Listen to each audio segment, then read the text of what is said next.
Hello friends, you all are welcome on my YouTube channel, my online classroom, and today in this video we are going to continue the same topic of class 11 political science chapter 3 election and representation.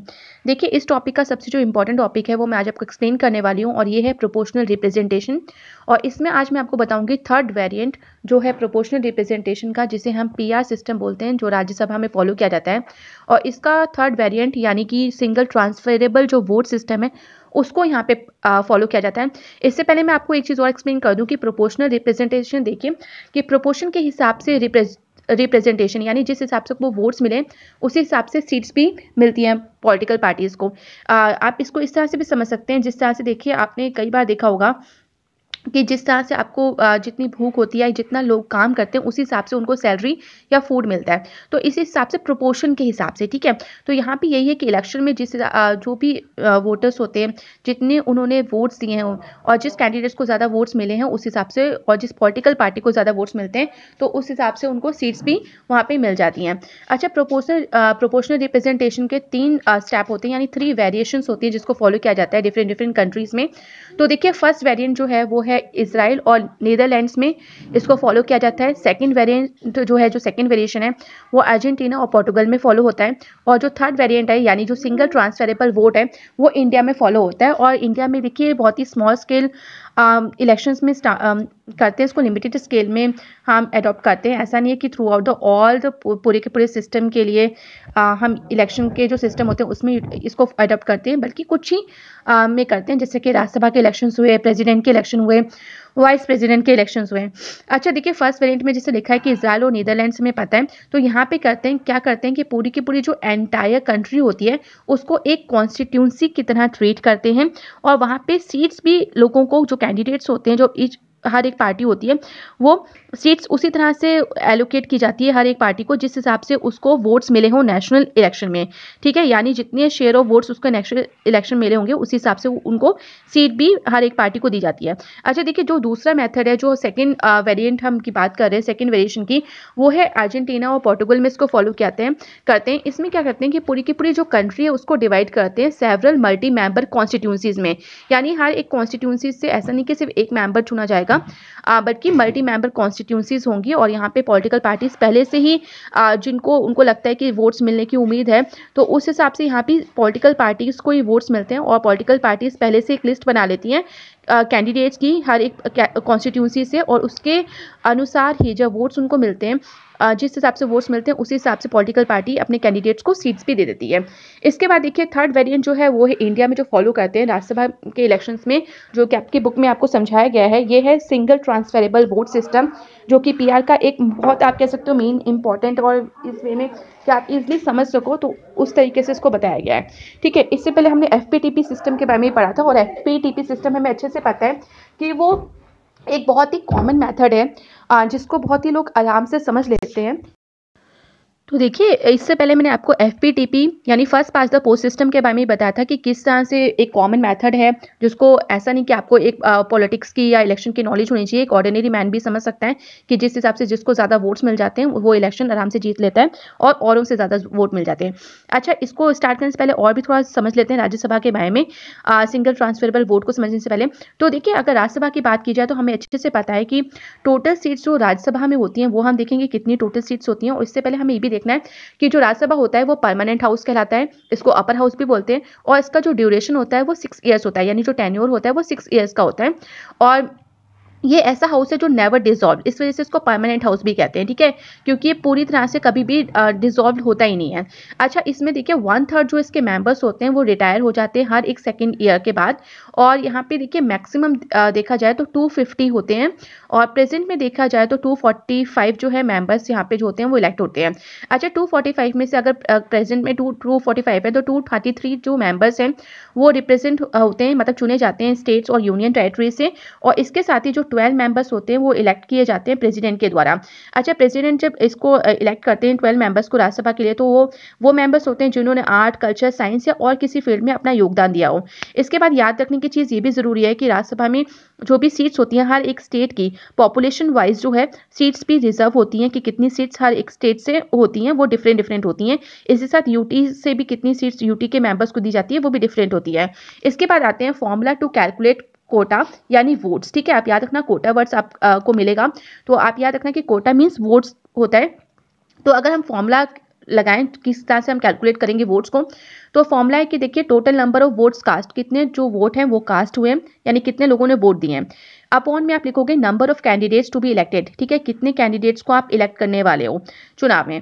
और इसके बाद देखिए नीचे भी numbers of candidates to be elected +1 और ऊपर उसके बाद भी आप पूरे फॉर्मूले को करोगे +1, जिससे आपको कोटा आपका हासिल हो जाएगा कि कितने वोट्स आपको चाहिए किसी भी कैंडिडेट को जीतने के लिए। तो सपोज करिए कि टोटल नंबर ऑफ वोट्स जो कास्ट हुए हैं, मतलब जो एमएलएस जो वोट देने वाले हैं वो 200 हैं, और उसके अपॉन में देखिए number of candidates to be elected, यानी हमें 4 मेंबर्स को जो है कैंडिडेट्स को वो इलेक्ट करना है, और उसमें हमने लिखा है +1 और देखिए बाद में भी +1 है।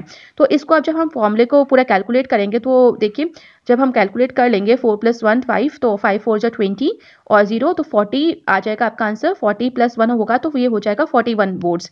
तो यानी किसी भी कैंडिडेट को अगर ये इलेक्शन जीतना है तो उसको 41 वोट्स चाहिए, और 41 वोट्स मतलब कोटा, इतना उसको कोटा चाहिए। अच्छा, आप आइए कि पूरा प्रोसेस हम देख लेते हैं। तो देखिए किस तरह से सिंगल ट्रांसफरेबल वोट्स का सिस्टम फॉलो होता है, क्योंकि नाम भी है सिंगल ट्रांसफरेबल, तो इसमें सिंगली जो वोट है हर एक इंसान के द्वारा, ठीक है, हर एक जो एमएलएस होते हैं किस तरह से सिंगली ट्रांसफर करते हैं अपने वोट को, और किसको, कैंडिडेट्स को। तो देखिए मैंने एक एग्जाम्पल के थ्रू आपको समझा देती हूँ।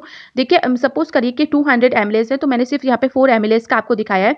तो ये किस तरह से चुनाव होते हैं, किस तरह से राज्यसभा में चुने जाते हैं कैंडिडेट्स।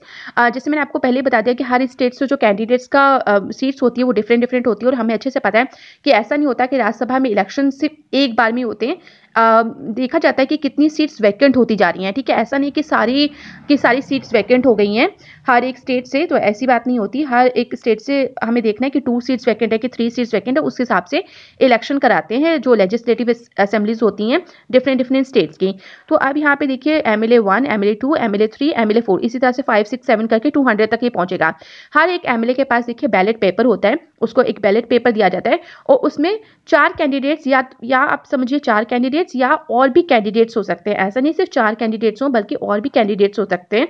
तो जितने भी कैंडिडेट्स होते हैं उनके नाम मेंशन कर दिए जाते हैं। ठीक है, मैंने सिर्फ 4 के लिखे हैं, बट आप और भी इसको लिख सकते हैं। तो क्योंकि काफ़ी ऐसा नहीं कि सिर्फ 4 सीट्स को या 2 सीट्स को फिल करना है, तो उम्मीदवार सिर्फ 2 ही होंगे। अगर मान लीजिए 2 सीट्स को हमें फिल करना है और सिर्फ 2 ही उम्मीदवार हुए, तो आप आराम से उस सीट्स को फिल कर दोगे, उनको वोट्स भी मिल जाएंगे। बट अगर मान लीजिए सीट्स कम है और उम्मीदवार ज़्यादा है, तब आपको वोटिंग सिस्टम की हेल्प लेनी पड़ेगी, तब वही चीज़ यहाँ पर फॉलो की जाती है। तो यहाँ भी अगर 4 सीट्स को फिल करना है, बट अगर कैंडिडेट्स बहुत ज़्यादा हैं, क्योंकि इतना मैं नहीं लिख सकती, तो मैं आपको सिर्फ एग्जांपल के थ्रू समझा रही हूँ कि देखिए कैंडिडेट ज़्यादा भी हो सकते हैं। तो मान लीजिए सिर्फ 2 कैंडिडेट्स को हमें चुनना है, तो हमें ये एश्योर करना है कि 2 कैंडिडेट्स को जब हम सीट फुलफिल करने के लिए भेज रहे हैं तो उनके 41 वोट्स हो जाएं। तो हर एक एमएलए को इस तरह का बैलेट पेपर दिया जाता है, और बैलेट पेपर में हर एक कैंडिडेट जो खड़े होने की उम्मीद है कि सीट्स उनको चाहिए, तो उन उम्मीदवारों का नाम लिखा जाता है। अच्छा, अब क्या होता है, हर एक जो एमएलए होता है वो अपने हिसाब से, ठीक है, जो मेंबर होता है लेजिस्लेटिव असेंबली का स्टेट का, वो क्या करेगा, वो अपने हिसाब से प्रेफरेंस के अकॉर्डिंग, ठीक है, प्रेफरेंस देखता है वो कि उसके हिसाब से उसे लगता है कि किसको कौन ज़्यादा कैपेबल है, ठीक है, और उसको उम्मीद है कि वो ज़्यादा अच्छा उस सीट के लिए डिजर्विंग कैंडिडेट है, तो वो अपने हिसाब से प्रेफरेंस देता है।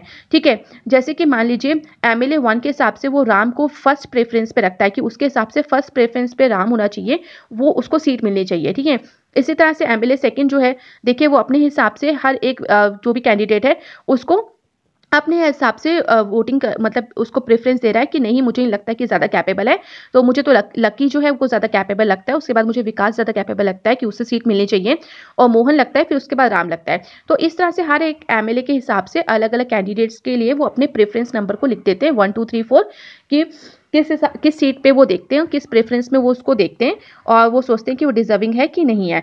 ठीक है, इसके बाद क्या होता है कि जब फर्स्ट राउंड हो जाता है तो उसके बाद सारे जो इतने भी एमएलएस हैं उनके वोट्स काउंट होते हैं कि उन्होंने राम को कितने दिए, मोहन को कितने दिए, विकास को कितने दिए, लक्की को कितने दिए। ठीक है, इस हिसाब से अब मान लीजिए कि अगर फर्स्ट राउंड में ही किसी कैंडिडेट को 41 एमएलएस ने 41 वोट्स दे दिए।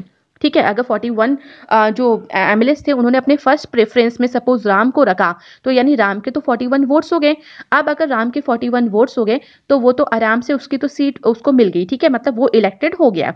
अब हमें ये भी देखना है इसमें कि चलो एक का तो 41 हो गया तो वो तो कंफर्म हो गया, बट इसके साथ हमें ये देखना कि ऐसा कौन सा है जिसको सबसे कम वोट मिले हैं। तो जिसको सबसे कम वोट मिलते हैं उसको यहाँ पे एलिमिनेट कर दिया जाता है और उसके वोट्स जो है वो दूसरों में डिवाइड कर दिए जाते हैं, यानी दूसरे कैंडिडेट्स में। आप देखिए सेकेंड राउंड में क्या होता है, मान लीजिए कई एमएलएस जो होते हैं वो अपनी फर्स्ट प्रेफरेंस देते हैं, सेकेंड प्रेफरेंस देते हैं। ऐसा कंपलसरी नहीं है कि वो 4 या 5 प्रेफरेंस दें हर किसी इंसान को। उन्हें अगर लगता है तो वो सिर्फ 1 या 2 को दे सकते हैं, अदरवाइज किसी को, जैसे मैंने देखिए 0-0 भी मेंशन किया, तो इट मींस कई सारे एमएलएस ने कुछ व्यक्तियों को, कुछ कैंडिडेट्स को वोट्स दिए भी नहीं, उनके हिसाब से वो प्रेफरेंस रखते नहीं। तो ऐसे एमएलएस के वोट्स क्या होंगे जब सेकंड राउंड चलेगा, क्योंकि उनका कैंडिडेट पहले से ही बाहर हो गया और अब उन्होंने किसी को प्रेफरेंस नहीं दी, सेकंड थर्ड प्रेफरेंस नहीं दी, तो उनका जो वोट होगा वो जीरो ट्रांसफरेबल वोट होगा, उनका वोट किसी तरह से काउंट नहीं होगा, यानी उनका नॉन ट्रांसफरेबल वोट होगा। और बाकी जितने हैं जिन्होंने, बाकी एमएलएस जिन्होंने ये लिखा है कि हाँ उनका सेकंड प्रेफरेंस कोई और है, थर्ड प्रेफरेंस कोई और है, तो सेकंड राउंड में देखा जाएगा कि जब वोट्स वहाँ पे डिवाइड कर दिए गए हैं, जिस हिसाब से देखा गया कि वोट्स को जो एलिमिनेट हो गया कैंडिडेट उसके वोट्स जब दूसरे को गए, तो हमें ये भी देखना है कि अब फिर सेकंड राउंड में देखा जाता है कि किसके पास ज़्यादा वोट्स हैं, क्या उसके 41 हो रहे हैं।